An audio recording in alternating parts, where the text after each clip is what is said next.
Hello, I'm your friend Teacher Sam.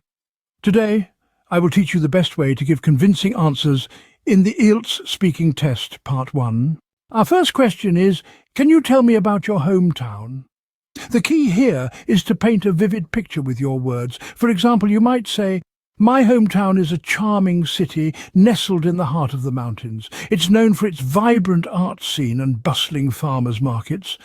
Throughout the year we have festivals celebrating everything from local cuisine to independent films. Moving on to the second question, what kind of things do you do on a typical day? Here, it's crucial to give a well-rounded answer that showcases different aspects of your life.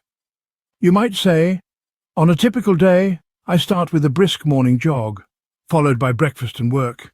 In the evening, I usually unwind with a good book or catch up on my favorite TV show. The third question is, what form of transport do you usually use? This is an opportunity for you to share a bit about your lifestyle and preferences. For instance, you could say, I usually cycle to work. It's environmentally friendly and it allows me to incorporate exercise into my daily routine. Next, we have, what kind of things do you enjoy doing with friends? This question is all about sharing your interests and hobbies. You might say, I enjoy exploring new restaurants with my friends. We all share a love for food and trying different cuisines is always a fun adventure for us. The fifth question is, what did you do last week? This gives you a chance to demonstrate your ability to speak about past events.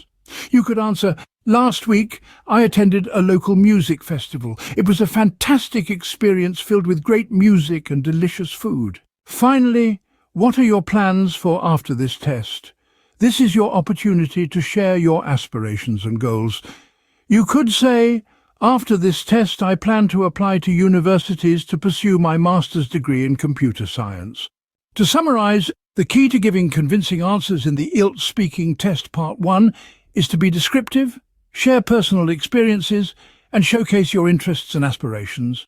Remember, it's not just about answering the questions, it's about engaging the listener with your story. So, paint vivid pictures with your words, share your daily routines in an interesting way, talk about your hobbies and interests, and express your future plans with enthusiasm. This is your chance to show the examiner who you are and what you're about. I wish you all the best.